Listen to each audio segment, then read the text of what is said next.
Uy, nandiyan na pala kayo lahat. Yan, ating mga viewers. At siguradong ay excited po kayo sa aking gagawing reaction ngayon. Meron po tayong gagawing reaction ng video. Reaction na natin yung kanyang video kasi marami tayong matututunan yan sa isang vlogger na to. Marami tayong matututunan about sa mga mabibisang gamot, 'di ba? Mga benepisyo na makukuha natin sa mga bawat mga tanim, prutas, kasi hindi natin alam mga guys ay meron pala mga benepisyo na mahalaga yung ating mga kinakain tapos tinatapon na lang natin, 'di ba? Kasi ganyan yung karamihan sa atin na pagkatapos natin kainin ay itatapon na natin. Hindi pala, pero hindi natin iniisip na kung ano yung magiging benepisyo nito sa ating kalusugan. At minsan, yung mga bagay na nakikita natin ay hindi natin napapansin, di ba? Hindi natin pinapansin kasi iniisip natin na wala naman tong kwenta. Pero sa mapapanood ninyong mga guys ngayon sa aking gagawing reaction ay malalaman ninyo kung ano ang mga gamot at benepisyo na makukuha rito. Diba? Kaya panoorin po natin. Yan, unang-una muna ay nagpapasalamat po tayo sa ating mga subscriber. Yan, 471 subscriber na po tayo. At thank you so much po sa lahat ng mga nanonood sa ating video. At ngayon po ay meron po tayong bibigyan na reaction. Walang iba kundi si Best TV. Yung kanyang mga ginagawang video. Siya po ay meron na po siyang 900,097K subscriber. Kaunti na lamang po ay maabot niya na po yung 1 million. Kaya supportahan po natin itong mga guys. At talagang sa kanyang mga video ay marami po kayong matutunan.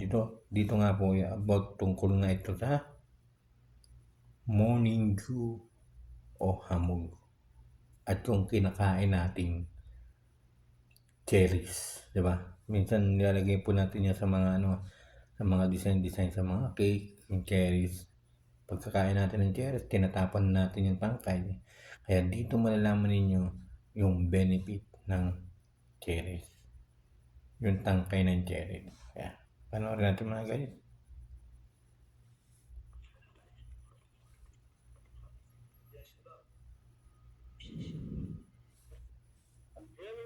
Yun. Marami bang mga halaman sa inyong bakuran? At sa tuwing umaga ay makikita mong basa ang mga dahon nito. Kahit pa nga kagabi ay wala namang ulan. Dahil ang mga hamog na iyan ang ating pag-uusapan. Ang mga pangkalusugan. Minsan kasi makikita to guys sa mga halaman natin na akala natin umuulan pero pagtingin natin sa halaman natin ay merong mga hamog. Di ba?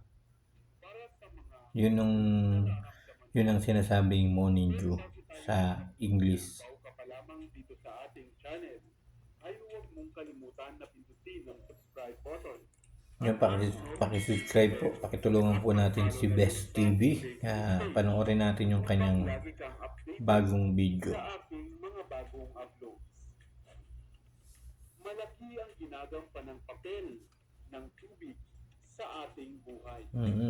Bilang inumin, pamawi ng uhaw, Tama. panglinis, pagluluto, at sa halos lahat ng gawain sa bahay.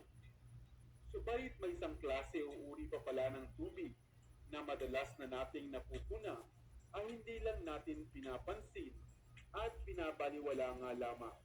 Tama yung sinasabi ni Best TV dito kasi minsan meron tayong hindi napapansin na Katulad nga yung ano, yung hamog, 'di ba? Kasi paggising natin sa umaga ay meron tayong makikitang hamog, mga sa mga halaman natin ay merong mga parang tubig na ano, parang tubig na ano na nasa ibabaw ng halaman na 'to. Yun ang tinatawag na hamog. Kaya panoorin pa natin yung ano, kung ano-ano yung mga benepisyo ng hamog.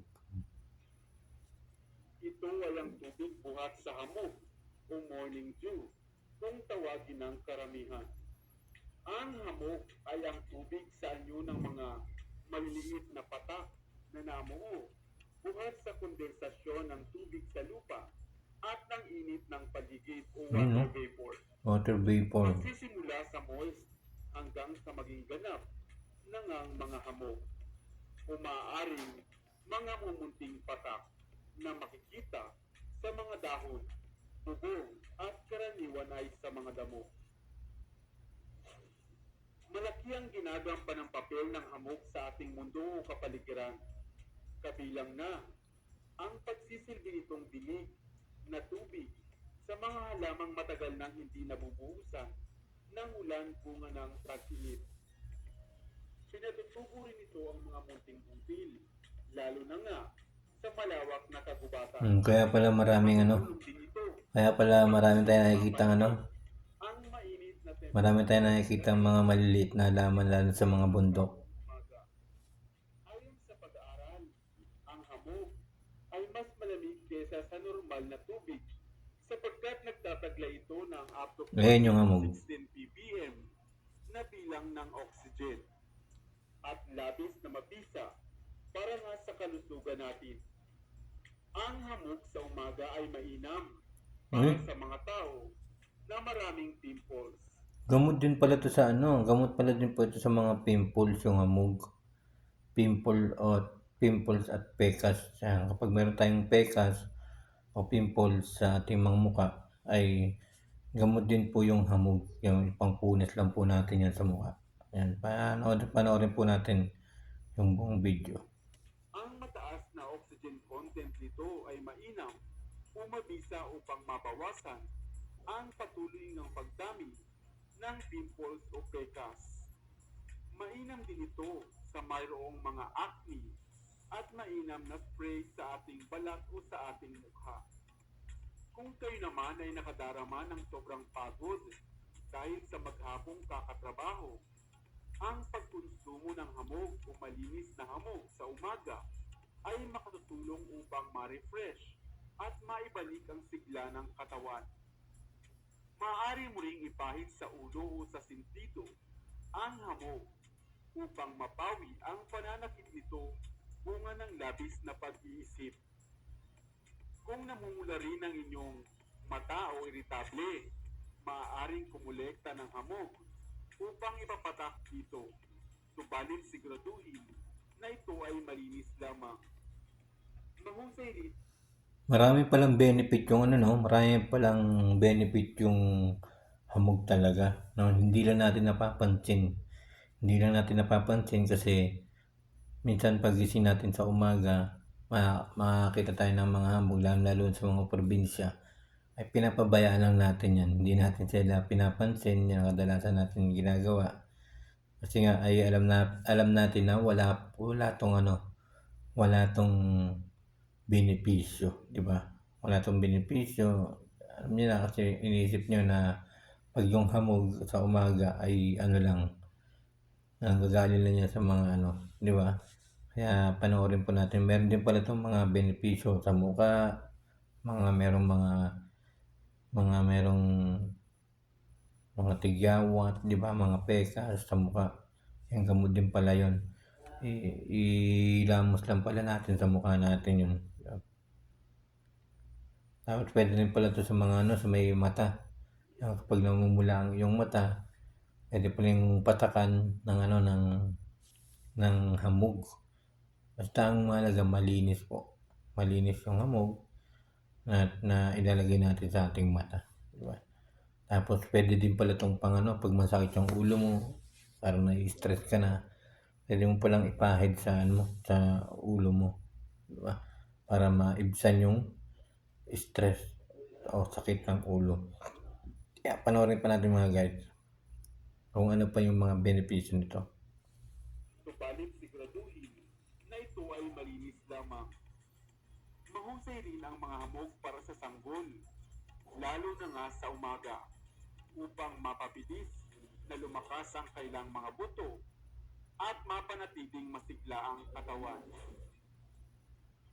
Ngayon, maaring hindi mo na babaliwalain ang makikita mong hamog sa paligid at sa mga malalapad na dahon. Pwedeng pamatituhaw at pwede rin palang pang-boost ng inyong hapong katawan. Sa inyong probinsya, ginagamit din ba ang mga hamog? Ngayon mo lang ba ito narinig? Kung oo ay comment ka naman ng yes upang patuloy tayong magtampok ng mga kakaiba, subalit kapaki-pakinabang na kaalaman. Sana ay may bago kang natutunan sa video ito. Iwan ka naman ng comment sa comment section sa ibaba. I-like at i-share mo na rin para naman sa kaalaman ng iba. Ayan mga guys, mga kaibigan, mga tagapanood natin, mga subscriber, mga silent viewers. Sana po ay meron po kayo natutunan dito sa video na to kay Best TV, yung hamog, yung mga benepisyo nito, yung mga gamot nito. Diba? At maraming salamat po. Sana po ay nagustuhan niyo po itong ano to. Pero hindi pa po tayo nagtatapos dyan kasi meron pang pinaka-importanting dapat nating malaman. Ito yung tungkol sa cherry na prutas. Papanoorin po natin mga guys.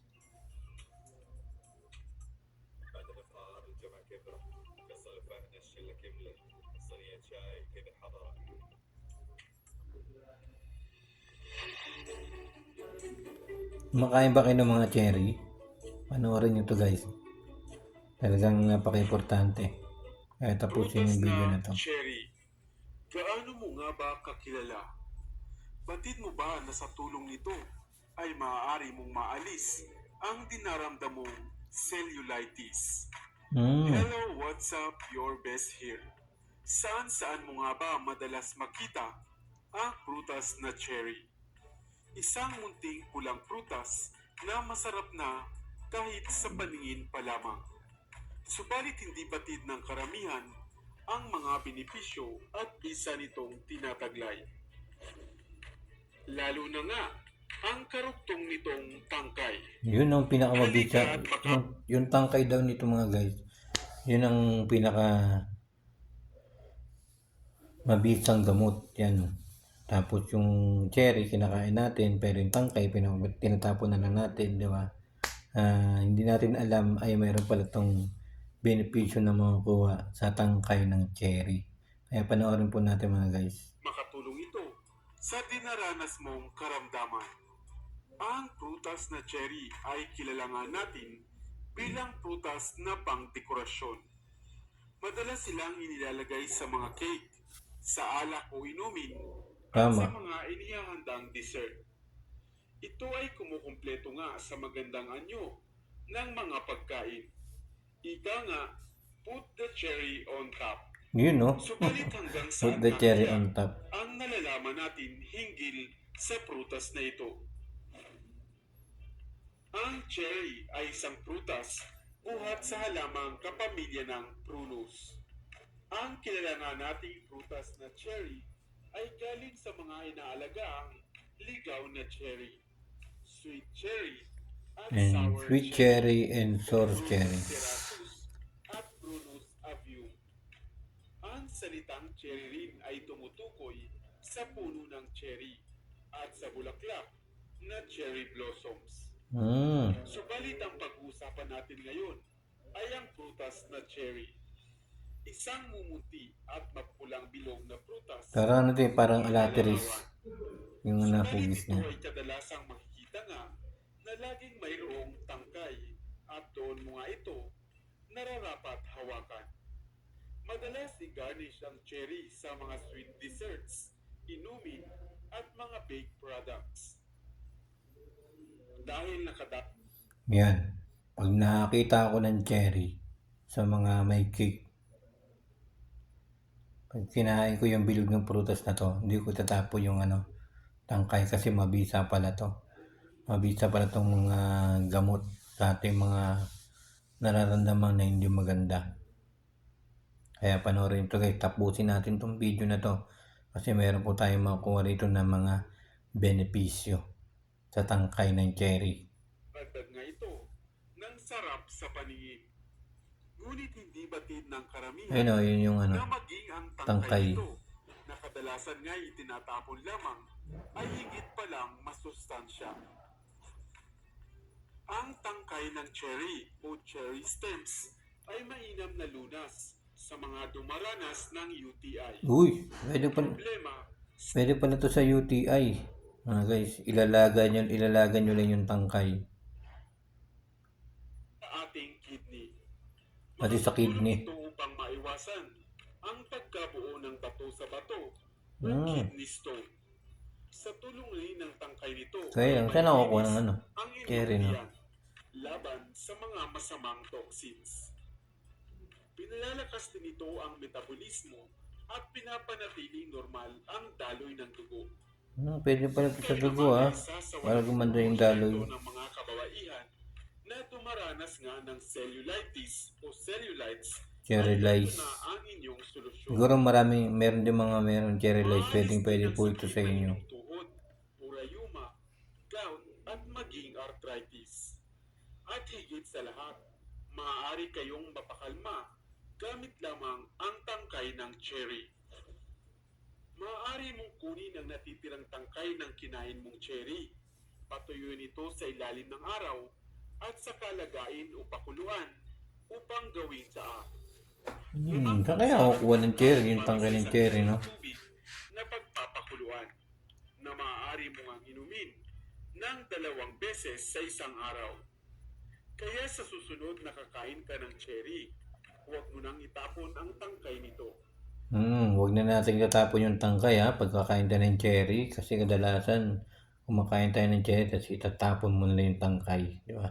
Meron pala itong benefit na mga kuha o para magamot yung ating mga sakit na nararamdaman. Dahil maliban sa prutas, ay higit pa pala itong epektibo. Sana ay may bago kang natutunan sa video ito. Iwan ka naman ng comment sa comment section sa ibaba. I-like at i-share mo na rin para naman sa kaalaman ng iba.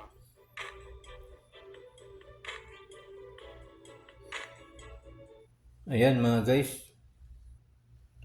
Sana po ay meron po kayong natutunan sa video na ito. Sa video ni Best TV. Yan. Sana po ay meron kayong natutunan about sa morning dew o tinatawag na hamog, di ba? Kasi yung mga ganyan pala ay dapat pala ay pinapansin din po natin yan kasi meron pala siyang tinatagong mabisang panglunas, di ba, sa mga karamdaman natin at mabisang benepisyo na makukuha. Lalo na nga sa prutas din ng cherry, di ba? Na minsan kumakain tayo ng cherry, tapos yung tangkay, tinatapon na lang natin, pinapabayaan na lang po natin, pero hindi natin alam yung tangkay pala ng cherry ay talagang meron po siyang benepisyo na makukuha. Tulad nga sinabi sa video na bago mo gawin tea yung tangkay ng cherry, kailangan ay ilalagay mo muna ito sa mainit na lugar para mababad o matuyo. Ayan, kapag natuyo, pwede mo nang gawing tea. Ilalagay mo lang po yun sa mainit na tubig. Bababad mo lang po sa mainit na tubig. Tapos ay pwede na po siyang gawing tea. Kaya maraming salamat po kay Best TV. Supportahan po natin yung kanyang YouTube channel. Ayan, road to 1 million na po siya. Supportahan po natin kasi marami po tayong matutunan sa kanyang mga video. At siyempre supportahan nyo rin po yung aking YouTube channel, Kuya Mike TV. Ayan, maraming salamat po sa inyo lahat. And thank you so much sa inyo lahat.